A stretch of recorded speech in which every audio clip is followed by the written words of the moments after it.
Alrighty, prepare now to be taunted. You've been warned. If you are an individual and you are thinking, the whole life issue, it's maybe not that important. In fact, Christians, we can align ourselves with people who are choicey. That's right, choicey. Choicey. That they are choice. Well, we would like to have you call and argue that, because we've got a fellow in studio right now who's more than happy to discuss it lovingly with you. His name is Scott Klusendorf, our pal. Well, at least he's our pal. I'm not sure he'd say the same in return. ProLifeTraining.com is his website. You gots to go. He travels all over the country. He's a pro-life guy to the core.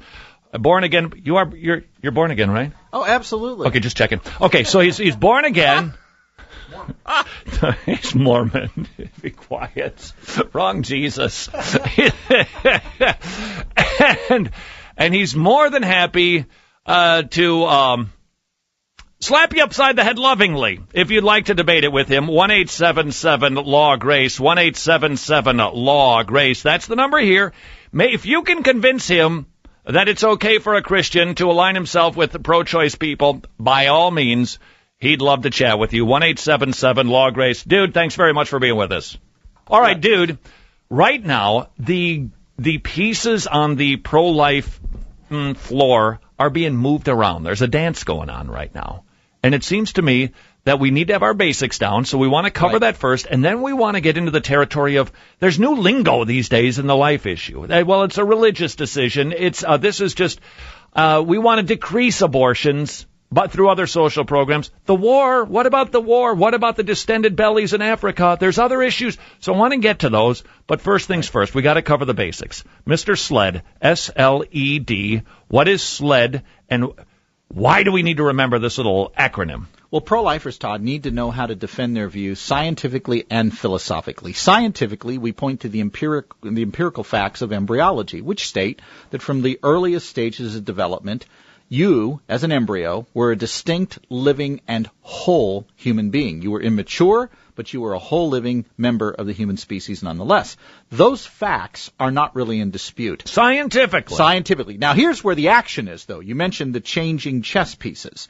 The action is not on science, where the issue has been resolved. The unborn are human beings. The issue that's being thrown around and where everybody's trying to cloud the issue is the whole question of, are all human beings equally valuable, or are some humans more equal than others, to quote Orwell? And what we're seeing now are people who want to say, the unborn are human, but they don't have the same rights as other humans do who are more developed. And so what we do is we take this little acronym SLED that you mentioned a moment ago to show that there's no essential difference between that embryo you once were and the adult you are today that would justify killing you at that earlier stage of development. And what we point out is, as Stephen Schwartz points out, the four differences between Todd the embryo and Todd the adult are size, level of development, environment, meaning where you're located, and degree of dependency. Think SLED.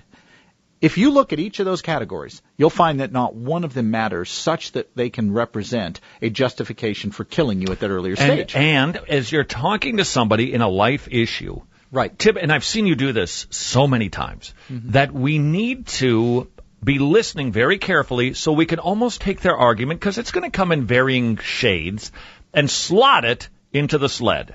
Well, and people tend to say, when you ask them, hey, why don't the unborn count as valuable human beings? They're generally going to say they're too small, their level of development is wrong, they're too dependent, and they're in the wrong environment. That's what you're going to get. And wrong environment, they're going to say, well, it's in the mother's stomach. Right. She has the right to do what she wants to do with her own body. Right. And you're right to point out that there's really two applications of that argument. One is location matters. Well, it may in real estate, but it doesn't in biology. What you are doesn't change when you walk from the studio to the car. You change location, but you're still you.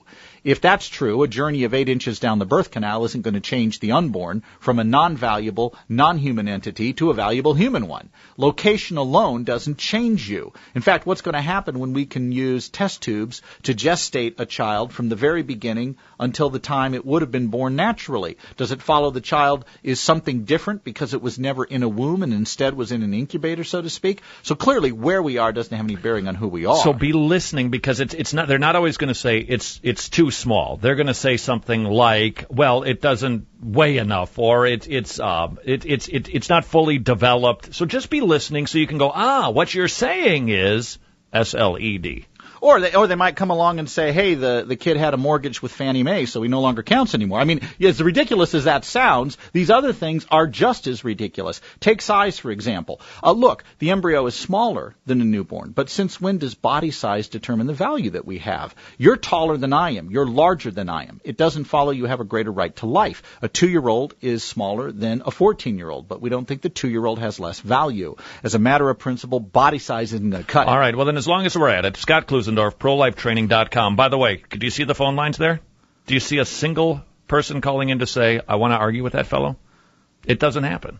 Because it's just that obvious. It's when you boil it down that basically, it's just tough to argue this. And I think, Todd, you're onto something. We as Christians need to argue clearly, persuasively, and graciously, and using arguments that non-church people can resonate with. That doesn't mean we minimize the truth of Scripture, by no means. But what it does mean is we reach people with arguments that their God-given sense of rationality. Romans 1, Romans 2, that whole idea that it's in them. And you appeal to that. Yeah, and I'm happy to quote Scripture along the way. All right. Yeah. Now, I have in my hand a story about a 12-year-old girl in Australia who was pregnant 18 weeks. I mean, doing the math, she could have been 11 when she got pregnant. Emotionally, she's got some issues. Okay? No doubt. Now, I'm going to argue the way the judge said, I'm giving this girl legal rights to have an abortion at the age of 12.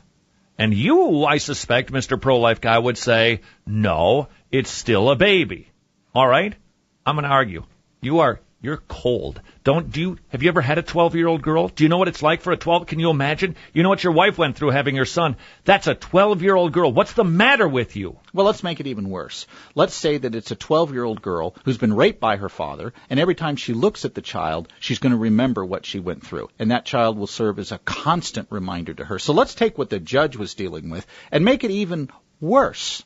Here's the simple question I want to ask. Is it true that we should show compassion to the rape victim? Absolutely. Should she have our love? Absolutely. Should the criminal be punished to the full extent of the law? Absolutely. No doubt about it.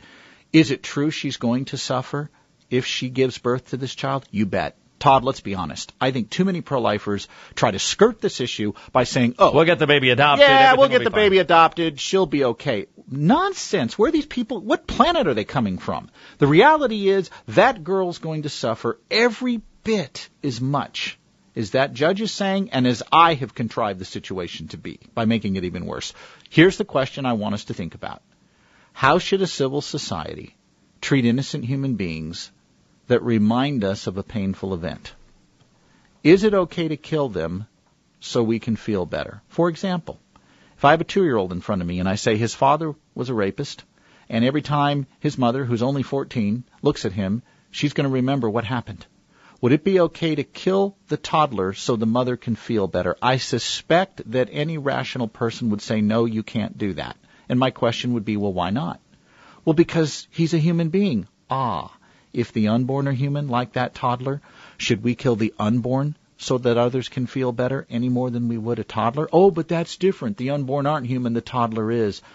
That's the issue. You got to deal with the question, what is the unborn, before you can answer the question, can I kill the unborn? And so circumstances take a back seat. Circumstances are important to consider, but let's ask ourselves a question. Do any of these circumstances justify homicide? Does hardship justify homicide? If I can kill you so I can feel better, that doesn't mean I can do it.